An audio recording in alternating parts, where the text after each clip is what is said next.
और फिर 26 की शाम को वो पहुंचे डी चौक में और फिर वो गायब हो गए। मतलब उनकी लीडरशिप कोई थी नहीं। इमरान खान ने अग्री कर लिया था कि कोई और ऑल्टरनेटिव वेन्यू पे हम प्रोटेस्ट करें। गवर्नमेंट ने उनको ऑफर किया था और बकाया था कि अगर आप उधर शिफ्ट हो जाएंगे रेड जोन से दूर तो आपको क्रैकडाउन नहीं होगा, कोई पुलिस एक्शन या लॉ एनफोर्समेंट का एक्शन नहीं होगा। लेकिन बुशरा बीबी इंसिस्टेड कि नहीं, हम डी चौक पे ही जाएंगे। अब तो जाहिर बात है कि अब अगली बार कोई प्रोटेस्ट होगी तो पीटीआई के सपोर्टर्स तो मुश्किल ये खाएंगे। पार्टी अब क्या करेगी, अब कितनी बार वो प्रोटेस्ट कॉल करेगी। पीटीआई कहती है कि वो जमहूरियत के लिए लड़ रही है, तो फिर वो बार बार क्यों कहती है कि हम सिर्फ मिलिट्री से बात करेंगे। एक डेथ भी बहुत है, एक डेथ भी नहीं होनी चाहिए किसी प्रोटेस्टर की, लेकिन 150 तो इस तरह का आजकल के ज़माने में इतनी ज़्यादा अगर डेथ्स अनफॉर्चुनेट हो तो वो आप छुपा नहीं सकते। किसी को पिकअप नहीं किया जाना चाहिए, चाहे वो मतीउल्लाह जान हो या कोई भी हो। अगर जर्नलिज्म वो रिपोर्टिंग कर रहे हैं तो वो उनका जॉब है। रूलर ऑफ दुबई की बेटी जो है उनकी ट्वीट भी आई है, उनसे उनकी मुलाकात भी है। उन्होंने कहा कि बहुत इंस्पायरिंग है आसिफा भुट्टो जरदारी, बिकॉज बहुत सारे लोग कहते हैं कि she looks just like her and talks like her.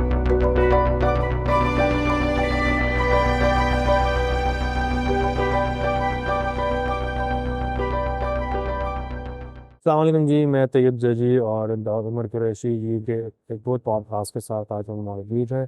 Sir अस्सलाम वालेकुम, क्या हाल है? वालेकुम सलाम।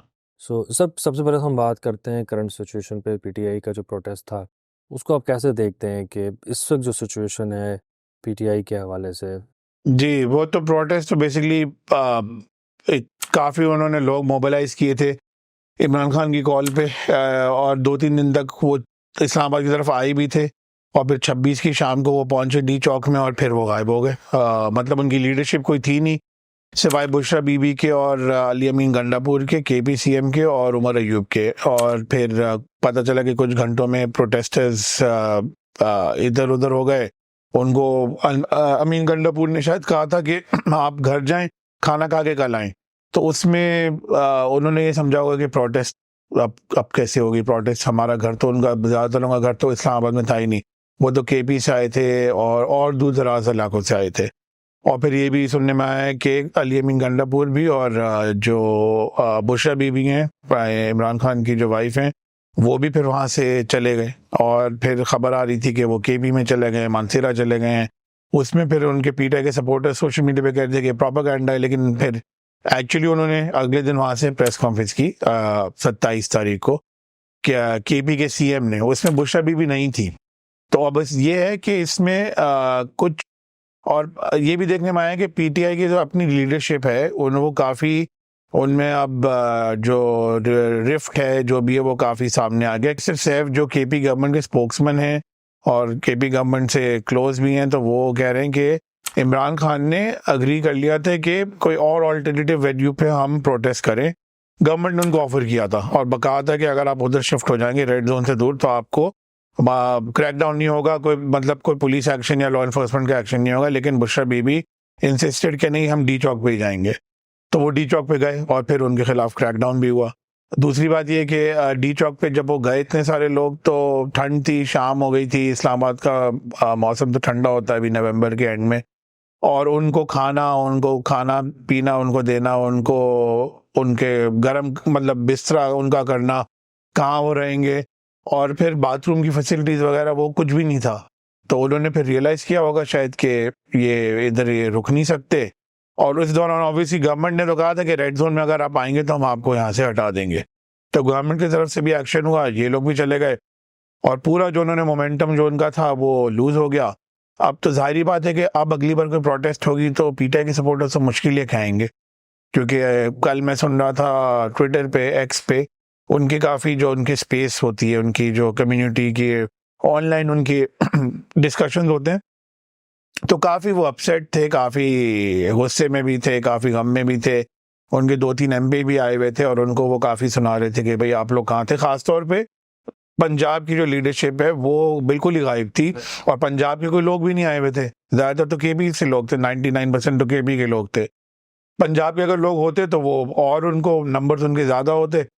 और आयरॉनिक बात यह है कि जो stolen mandate, so called stolen mandate जो है वो तो पंजाब की सीटों पे हुआ है, नेशनल असेंबली की। केपी की सीट तो वो केपी में तो पीटीआई तो पिछले 3-4 इलेक्शन से जीत रही है, तो पंजाब के लोग आए नहीं। तो ये ज़रा आयरॉनिक चीज़ थी। अब इनकी ऑब्वियसली थोड़ी इनके जो चांसेस हैं इमरान खान साहब के जेल से रिहा होने के वो अभी नज़र नहीं आते बिल्कुल। अब तो बिल्कुल ही कम नज़र आ रहे हैं। एक बात ये, दूसरी बात ये कि पार्टी अब क्या करेगी, अब कितनी बार वो प्रोटेस्ट कॉल करेगी और लोग आएंगे या नहीं आएंगे, तो इनमें ऑब्वियसली थोड़ा कुछ टाइम तक इनके लिए प्रॉब्लम होगा। और जो उनके पार्टी के जो सपोर्टर्स हैं वो लीडरशिप को ट्रस्ट नहीं करते। उसमें भी है कि अब, और लोग ये भी पूछ रहे हैं, कुछ लोग तो ये भी पूछ रहे थे इनके अपने लीडर्स के, बुशरा बीबी क्यों डी चौक पे गई प्रोटेस्टर्स को लेके जब इमरान खान अग्री कर चुके थे एक ऑल्टरनेटिव वेन्यू का। तो ये भी बात सामने आ रही है और हो सकता है कि ये रीज़न हो कि कल वो उन्होंने प्रेस कॉन्फ्रेंस जो की थी गंडापुर साहब ने मानसेरा में, उसमें बुशरा बीबी नहीं थी। तो अभी इनके लिए मेरे ख्याल से पार्टी के लिए काफ़ी क्राइसिस सिचुएशन है और एक्चुअली गवर्नमेंट और इदारे तो इसमें रिलीफ ही होगा उनका कि ये इतनी ज़्यादा लोग आए और बिल्कुल ही वो ख़त्म हो गई प्रोटेस्ट और पीटीआई बिल्कुल बैकफुट पे है। अच्छा सर, स्पेशली ये जो बात है कि क्योंकि इस पर काफ़ी कंट्रोवर्सी चल रही है कि इमरान खान ने कहा था कि भाई ठीक है, बुशरा बीबी ने ये कहा कि नहीं हम तो आगे जाएंगे, वो आगे लेके चली गई।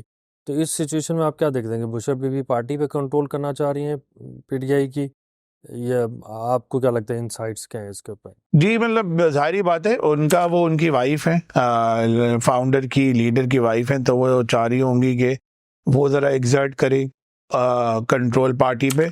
और उसके बरक्स जो काफ़ी स्टेटमेंट्स वो दे रही थी, उनकी बहन थी हलीमा खान, उनके स्टेटमेंट ज़रा मेजर्ड थे कि गवर्नमेंट से कॉन्फ्लिक्ट नहीं करना चाहिए, हम प्रोटेस्ट करेंगे, लेकिन वो थोड़ा सेंसिबल बातें कर रही थी हलीमा खान। और बुशरा बीबी आई, उन्होंने सबसे पहले उनका जो पार्टी में उन्होंने एड्रेस किया था, वो जब प्रोटेस्ट की जो कारवान आ रही थी केपी से गंडापुर साहब के साथ, तो उन्होंने कहा था कि मैं अपनी इंग्लिश का वर्ड यूज़ किया, इंग्लिश का वर्ड अच्छा है, लास्ट ब्रेथ तक मैं आपके साथ प्रोटेस्ट में रहूंगी और हम वापस नहीं जाएंगे जब तक इमरान खान रिलीज़ नहीं होता। लेकिन फिर वो वापस चली गई।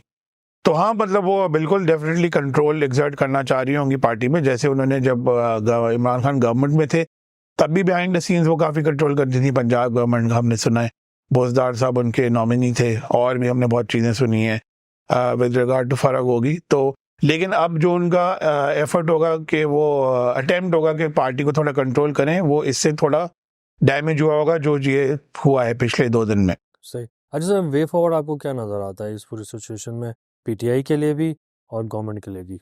गवर्नमेंट के लिए तो एक तरह की विन हुई क्योंकि ये प्रोटेस्ट ख़त्म भी हो गई और कोई इतना ख़ास कोई डैमेज भी नहीं हुआ उनको, और पीटीआई बैकफुट पे। पीटीआई को ये करना चाहिए जो पहले भी उनको लोग कह रहे थे और मैंने भी कहा अपने कॉलम्स में कि पीटीआई को बजाय कि वो, मतलब पीटीआई कहती है कि वो जमहूरियत के लिए लड़ रही है, तो फिर वो बार बार क्यों कहती है कि हम सिर्फ मिलिट्री से बात करेंगे? उनको बाकी जो सियासी पार्टीज हैं, कुव्वत हैं, उनके साथ उनको मिल के बैठ के बात करनी चाहिए, उनके साथ अलायंस करनी चाहिए, क्योंकि सबका यही एक कॉमन कॉज है कि वो चाहते हैं कि डेमोक्रेसी फ्लरिश हो और इंटरवेंशन, दूसरे नॉन डेमोक्रेटिक इंटरवेंशन ना हो। तो उसमें पीटीआई का फायदा है कि वो दूसरी पॉलिटिकल पार्टी से कॉमन ग्राउंड सीख करे और उसमें वे फॉरवर्ड यही होगा कि वो पार्लियामेंट में जाएं, पार्लियामेंट में हिस्सा लें और पार्लियामेंट का बने। और इमरान खान जो हैं वो थोड़ा अपनी माइंडसेट चेंज करें कि वो किसी से बात नहीं करना चाहते और वो फिर उन्हीं से बात करना चाहते हैं जो एस्टैब्लिशमेंट है, लेकिन जो उनको आने नहीं देगी, जो यही लग रहा है। अच्छा सर, अभी रिसेंटली जैसे आपको मालूम हुआ कि जो प्रोटेस्ट उनका एंड हुआ है, फिर बहुत सारी फुटेजेस हमने देखी, जो स्ट्रेट फायरिंग की भी थी, कंटेनर से नीचे गिराया गया किसी को, और अब एक नंबर आ रहा है कि 150-200 के करीब लोगों को स्ट्रेट फायर किया गया और वो उनकी डेथ्स हो गई हैं, वो शहीद हो गए। तो इस पे आप क्या कहते हैं कि इस पे, क्योंकि काफ़ी अभी इस पे इशू बना हुआ है लोगों में? इसमें ज़्यादातर ये जो 100-150 का फिगर, ये ज़्यादातर पीटीआई सपोर्टर्स की तरफ से आ रहा है। एक तो ये कि जो कंटेनर पे जो साहब थे उनको गिराना नहीं चाहिए था बिल्कुल रेंजर्स को, वो गलत है। लेकिन ये भी आपको समझना चाहिए कि उससे एक दिन पहले 4 रेंजर्स की डेथ हुई थी और वो यही सामने आया था कि कोई पीटीआई के प्रोटेस्टर कोई गाड़ी चला रहा था, उसने उनको जल्दबाजी में, जिसमें भी उनकी डेथ हो गई। तो रेंजर्स हरी बात है अपसेट होंगे, उन्होंने प्रोटेस्टर को देखा, उसको धक्का दिया, वो गिर गया, वो बिल्कुल नहीं करना चाहिए था, उनके खिलाफ केस होना चाहिए। बट 150 का ये है कि अगर एक डेथ भी बहुत है, एक डेथ भी नहीं होनी चाहिए किसी प्रोटेस्टर की, लेकिन 150 तो इस तरह का आजकल के ज़माने में इतनी ज़्यादा अगर डेथ्स अनफॉर्चुनेट हो तो वो आप छुपा नहीं सकते। मैं ये नहीं कह रहा हूँ कि कोई डेथ्स नहीं हुई है, बल्कि जहाँ तक मुझे पता है कि 2 हुई थी कंफर्म्ड।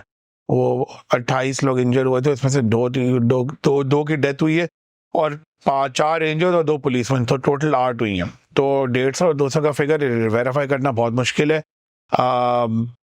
किसी आप पीटीआई लीडर से भी अगर पूछेंगे तो उनके पास कोई एविडेंस नहीं है इस तरह का। जहाँ तक फुटेज रही तो फायरिंग की फुटेज तो होगी, लेकिन उससे डेथ एक तो प्रूव नहीं होती, प्लस आजकल के ज़माने में फेक न्यूज़ बहुत है, तो वेरीफाई करना कि कौन सी फुटेज उस टाइम की है, कौन सी पहले की है। जैसे आपके जो जुनून के सिंगर हैं सलमान अहमद, उन्होंने भी एक तस्वीर शेयर की है, कफन है 3-4 कॉफी बॉडीज हैं सफ़ेद कफन में लिपटी हुई गाड़ी में, और वो किसी ने ऑलरेडी क्लियर प्रूव कर दिया कि वो तस्वीर पुरानी है गाजा की, गाजा में जो लोग शहीद हुए उनकी है। तो इस तरह की फेक न्यूज़ बहुत आती है। गवर्नमेंट को मे भी मेरे ख्याल से जुडिशल कमीशन सेटअप करना चाहिए, उसमें पूरे शवाहिद बुलाएं लॉ इन्फोर्समेंट एजेंसी से, और वो पब्लिक को भी बोलें कि जिसके पास कोई एविडेंस है वो भेजे, और फिर वो फोरेंसिकली उसको एग्जामिन किया जाए, और उसमें फिर पता चलेगा कि कितने लोगों की एक्चुअली डेथ हुई है। बेस्ट तरीका तो यही होगा। बट ये ज़्यादातर फिगर जो ज़्यादा फिगर आ रहा है ये पीटीआई सपोर्टर्स की तरफ से आ रहा है, और एक व्यू ये भी है कि वो इसलिए भी ये प्ले अप ज़्यादा कर रहे हैं क्योंकि इनकी इतनी बैडली फेल हुई है रैली और प्रोटेस्ट, तो वो ब्लेम जो है उनके ऊपर आ रहा है, वो डिफ्लेक्ट कर रहे हैं ज़रा। ठीक है सर, एक और कंट्रोवर्सी भी आजकल है मतीउल्लाह जान साहब के हवाले से कि वो कुछ रिपोर्टिंग कर रहे थे शायद इसी पीटीआई प्रोटेस्ट के ऊपर, फिर रात में उनके बेटे ने एक वीडियो जारी की जिसमें उन्होंने बताया कि नामालूम अफराद उनके फादर को लेके चले गए। इस पूरी सिचुएशन में journalist community, media community, politician सब एक बात कर रहे हैं, नैरेटिव बिल्ड कर रहे हैं कि ऐसा नहीं होना चाहिए था। आपको क्या लगता है कि इस वक्त जो मतीउल्लाह जान के साथ हुआ है उसके रीजंस क्या हो सकते हैं, और अब वापस दोबारा रिकवर हो पाएंगे, नहीं हो पाएंगे? जी हाँ, नहीं बिल्कुल नहीं होना, ऐसा बिल्कुल नहीं होना चाहिए। उनकी शायद मेरे ख्याल से रिपोर्टिंग जो रेंजर्स की डेथ्स हुई थी उसके बाद उनका एक वीलॉग आया था कि उसमें वो कह रहे थे कि शायद ये रेंजर्स की व्हीकल ही थी और प्रोटेस्टर्स की व्हीकल नहीं थी, हो सकता है इसीलिए उनको पिकअप किया गया हो।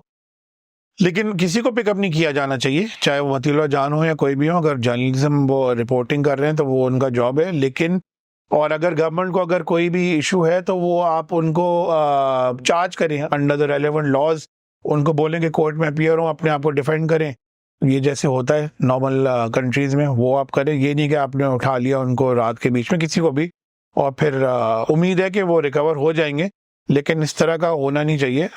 उनको जो भी क्राइम है उनको चार्ज करें और उनको फिर लीगल तरीके से उनके खिलाफ प्रोसीड करें। अगर उन्होंने डिसइंफॉर्मेशन स्प्रेड की है, जो भी की है, उसके बहुत सारे लॉज ऑलरेडी हैं पाकिस्तान में, तो वो गवर्नमेंट को वो परस्यू करने चाहिए बजाय कि इस तरह लोगों को उठाने के। ठीक है, बिल्कुल सर, आप सही कह रहे हैं। सिचुएशन को तो इस तरह से ही हैंडल करना चाहिए गवर्नमेंट को।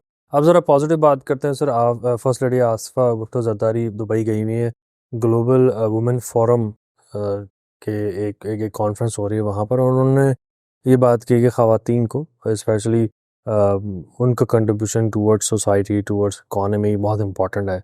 ओवरऑल इसको आप कैसे देखते हैं कि पीपल्स पार्टी में ओवरऑल पहले बेनज़ीर भुट्टो थी, शहीद थी, वो लीड कर रही थी, ख़वातीन का बड़ा किरदार नज़र आता है हमें पीपल्स पार्टी के ओवरऑल नैरेटिव में, काम में, चीज़ों में, और फिर इस स्टेटमेंट को आप कैसे देखते हैं? जी बहुत अच्छी बात है कि आसिफा भुट्टो जरदारी साहिबा दुबई गई हैं। दुबई वुमेन्स फोरम में उन्होंने बहुत प्रोमिनेंटली पार्टिसिपेट किया है, और बल्कि अभी कुछ 1 घंटे पहले उनकी रूलर ऑफ दुबई की बेटी जो है उनकी ट्वीट भी आई है, उनसे उनकी मुलाकात भी है। उन्होंने कहा कि बहुत इंस्पायरिंग है आसिफा भुट्टो जरदारी, और उनकी मदर बेनज़ीर भुट्टो साहिबा का सबको पता है कि वो बहुत ही वर्ल्ड की विमेन लीडर्स में उनका शुमार किया जाता है, तो ये बहुत अच्छी बात है। और जी बिल्कुल कि पीपीपी में काफ़ी विमेन लीडर्स का काफ़ी है, अभी भी उनके सेनेटर शहरी रहमान और भी बहुत सारे लोग हैं उनके जिनकी बहुत इम्पोर्टेंट कंट्रीब्यूशन है पार्टी में। इनफैक्ट नुसरत भुट्टो जो इनकी नानी है वो भी काफ़ी प्रोमिनेंटली प्रोटेस्ट में हिस्सा लेती थी जब मिलिट्री डिक्टेटरशिप थी, तो ये अच्छी बहुत खुशाइंद बात है। और ये जैसे आपने कहा कि पॉजिटिव बात है, she is a very good positive role model, बहुत इंटेलिजेंट भी हैं, वेल स्पोकन भी हैं, आर्टिकुलेट भी हैं, और बल्कि इनकी जो पार्टी के जो जियालेज हैं, जो सपोर्टर्स हैं, उनका एक स्पेशल फ्रेज है आसिफा भुट्टो जरदारी के लिए, अक्से बेनज़ीर, बिकॉज बहुत सारे लोग कहते हैं कि she looks just like her and talks like her, तो ये बिल्कुल खुशाइंद बात है। और स्पेशली जो उन्होंने कहा ख़वातीन का किरदार सोसाइटी के कंट्रीब्यूशन में बहुत इंपॉर्टेंट है। इसको कैसे देखते हैं कि पाकिस्तान की इकॉनमी में के हवाले से और हमारी सोसाइटी के माइंडसेट के हवाले से उसको कैसे देखते हैं? अभी औरतें जो हैं हाफ ऑफ द पॉपुलेशन आपकी ख़वातीन है, तो उनका अगर कंट्रीब्यूशन इकोनॉमी में आएगा तो आपकी इकोनॉमी बढ़ेगी और स्टैंडर्ड ऑफ लिविंग बढ़ेगा, क्वालिटी ऑफ लाइफ बढ़ेगी। पाकिस्तानी शहरों में तो ये हो रहा है और माइंडसेट चेंज करने की बात है। और जैसे मैंने कहा कि इस तरह के जो आपके लीडर्स हैं ये ऑब्वियसली फ्यूचर लीडर हैं पाकिस्तान की। हो सकता है कि बाद में जाके प्राइम मिनिस्टर भी बन जाए कुछ सालों के बाद, 10, 15, 20 साल के बाद। तो इस तरह के रोल मॉडल बिल्कुल होने चाहिए और important for changing mindsets. Thank you sir. बिल्कुल जी, हमें रोल मॉडल्स की ज़रूरत है, स्पेशली ख़वातीन रोल मॉडल्स की बहुत ज़रूरत है ताकि वो हमारी यंग जो लड़कियां जो स्कूल्स में, कॉलेजेस में, यूनिवर्सिटीज़ में उनको इंस्पायर कर सकें और हमारी सोसाइटी में भी कंट्रीब्यूट कर सकें ख़वातीन, पॉलिटिक्स में भी कंट्रीब्यूट कर सकें और इस मुल्क की इकॉनमी में भी कंट्रीब्यूट कर सकें।